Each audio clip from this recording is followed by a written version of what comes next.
Hello everyone. Now I am going to explain sonnet number 29 written by William Shakespeare.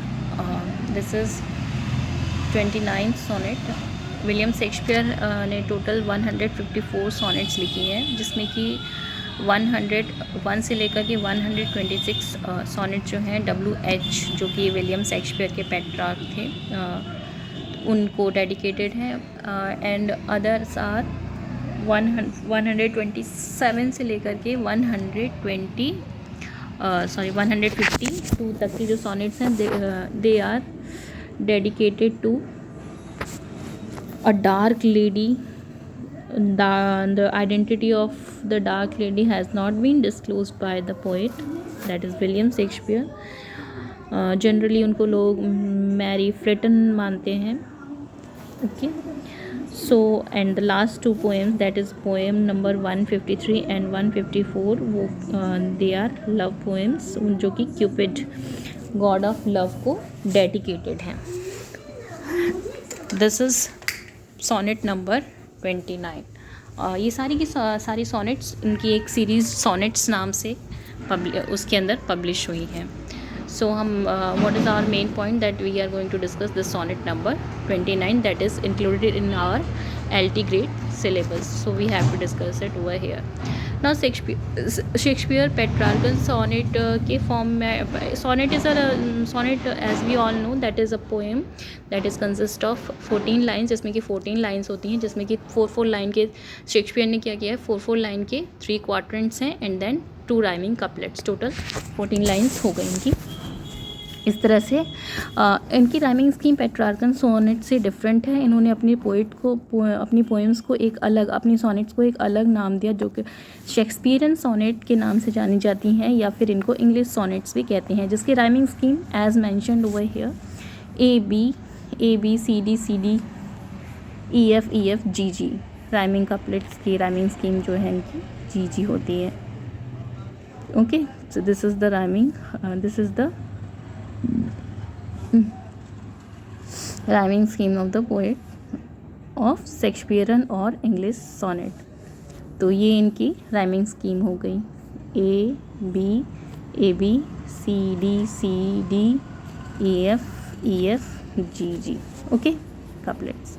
So let's discuss, एक एक quadrant लेकर के हम discuss करेंगे. हाँ, one more thing, in the whole poetry, poet के mind में एक थॉट आता है, जो कि थॉट डेवलप होता है, then he explains his thought, फिर उसको अपने थॉट्स का सॉल्यूशन, और फिर वो एक्सप्लेन करता है अपने थॉट को, फिर वो जस्ट उससे डेविएट होता है अपने थॉट से. इसमें 3 टर्निंग पॉइंट्स आते हैं पोइट के माइंड के थॉट के, जो कि एक एक करके तीनों क्वाड्रेंट्स में एक्सप्लेन किया गया है. और लास्ट में जो सोल्यूशन मिलता है, उसके अंदर जो प्रॉब्लम, उसके दिमाग में जो थॉट अराइज होता है, that is some kind of problem that has been arised. क्या प्रॉब्लम होती है, अराइज होती है, कैसे वो बढ़ती है, वो हम आगे चल करके डिस्कस करने वाले हैं. तो उसका जो सॉल्यूशन होता है वो उसको कपलेट्स में मिल जाता है. तो let's go to the poem directly. इस सबसे पहले फर्स्ट 4 लाइन्स लेंगे, दैट इज़ फर्स्ट क्वाड्रेंट लेंगे. फर्स्ट क्वाड्रेंट में जिसकी राइमिंग स्कीम AB है, इसमें फर्स्ट क्वाड्रेंट लेंगे. First quadrant is when in disgrace with fortune in men's eyes. Poet कहता है, now he poet की mental state क्या है, he is feeling disgraced. वो फील करता है कि उसके पास उसका जो फॉर्च्यून है वो डिस्ग्रेस में है, उसका भाग्य जो है वो बहुत ही उजागर चमत्कृत नहीं है, वो अपने आप को डिस्ग्रेस फील कर रहा है, अपमानित फील कर रहा है, भाग्य के नज़रों में भी अपमानित फील कर रहा है, और और दूसरे लोगों की नज़रों में भी वो अपने आप को डिस्ग्रेस्ड फील कर रहा है.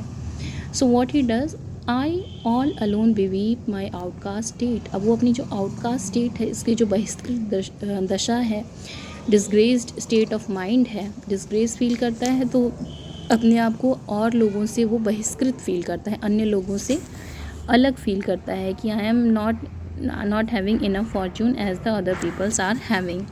So all alone, what he does, all alone beweep means weep, रोता है वो जाकर के अकेले में बैठकर. my outcast state, अपनी वो बहिष्कृत जो दशा है उसको रोता है.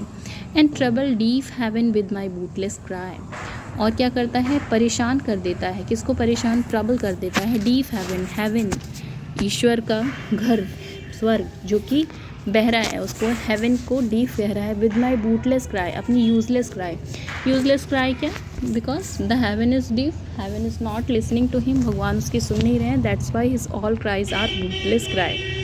यहाँ पे एक जॉब का रेफरेंस दे रहा है जो कि ओल्ड टेस्टामेंट का कैरेक्टर है, जो कि भगवान ईश्वर स्वर्ग से निकाल दिया जाता है, फिर भगवान के आगे जाके बहुत रोता है, लेकिन again the heaven is not listening to him. In the similar way he says that the deep heaven is deep, that's why all his cries are bootless, useless. And look upon myself and curse my feet. और क्या करता है, रोता है और अपनी तरफ देखता है और अपने आप को कोसता है, अपने भाग्य को, फेट को कर्स करता है। He curses his fate. Now come over to the next quadrant. First quadrant में इतना बताया, he is in great state of disgrace in fortune, उसका भाग्य भी डिसग्रेस की स्थिति में है, लोगों की नज़रों में भी वो डिसग्रेस की स्थिति में है। He is weeping, he is weeping his outcast, अपनी बहिष्कृत जो दशा है, आउटकास्ट स्टेट है, उसमें रो रहा है।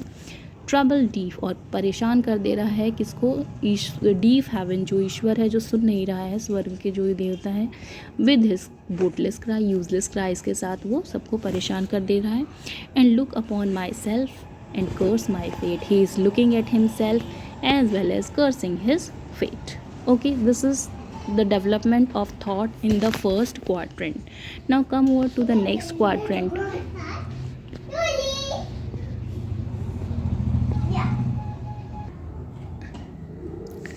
Now next come over to the second quadrant. Second quadrant में क्या होता है, wishing me like to one more rich in hope. अब क्या वो विश करता है, he wish himself like, किस तरह से विश करता है कि मैं कैसा हूँ, वन मोर, जो दूसरे लोग हैं, वन मोर मीन्स दूसरे हैं, one more rich in hope, जो कि मोर रिच इन होप है। Rich in hope means whatever they desire they get, whatever they hope their hopes are not useless bootless, whatever they desire they get means their hopes are rich.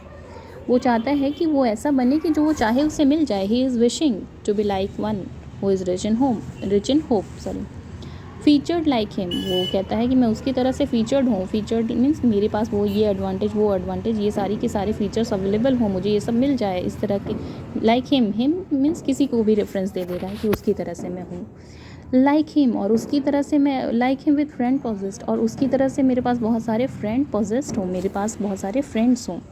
अब वो क्या, ये first quadrant में क्या बताया कि he is very depressed, और क्या डिप्रेस होकर के वो क्या क्या चाहता है, that is explained over here in the second quadrant. Desiring this man's art, क्या क्या डिज़ायर करता है, क्या क्या इच्छा रखता है, इस आदमी की कला चाहता है वो। दैट मैन्स स्कोप, उस मैन की अपॉर्चुनिटीज़, स्कोप मीन्स उसके पास क्या क्या अपॉर्चुनिटीज़ हैं, वो कहाँ कहाँ जा सकता है, क्या क्या कर सकता है, किस किस तरह की अपॉर्चुनिटीज़ हैं उसके पास।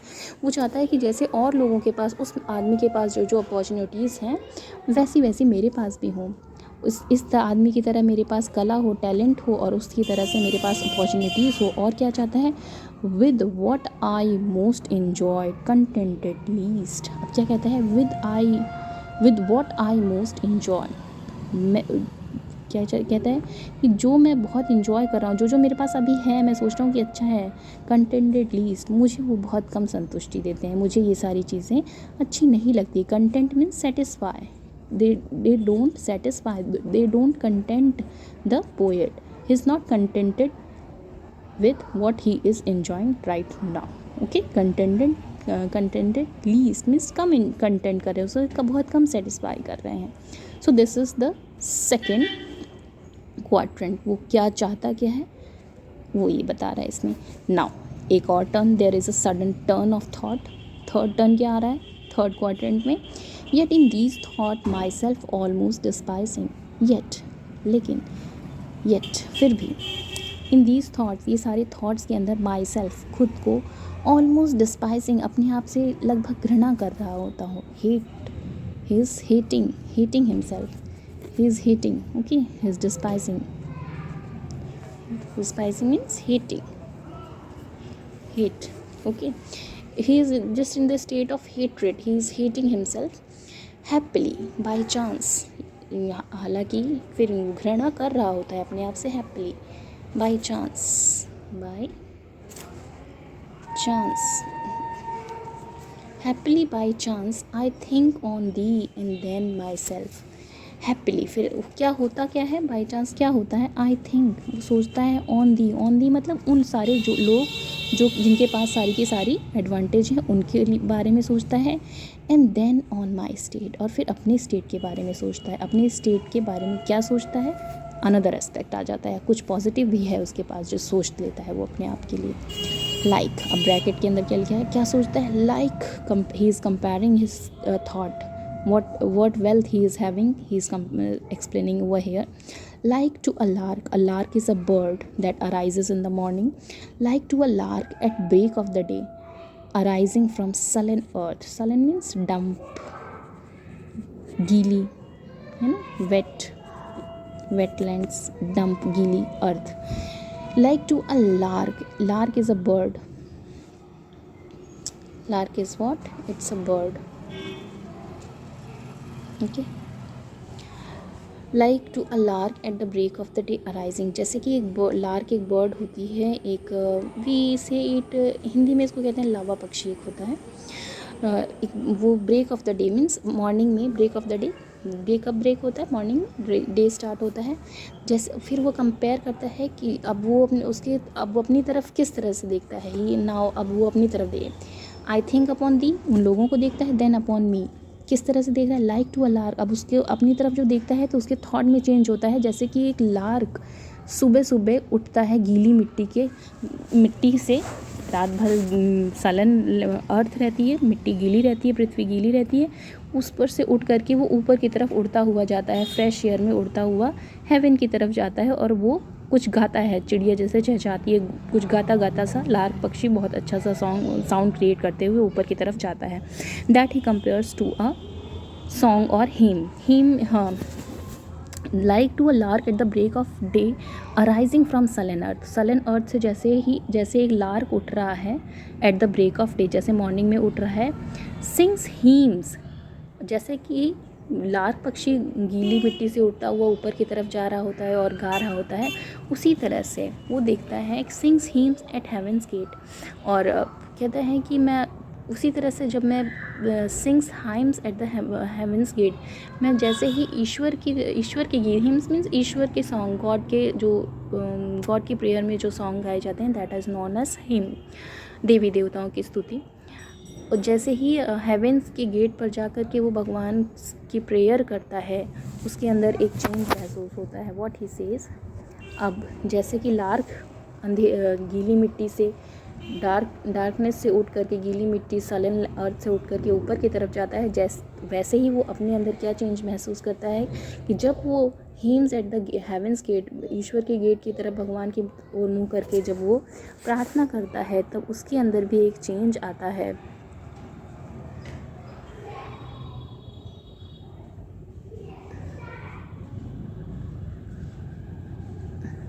क्या चेंज आता है उसके अंदर, that change is that, it is over here,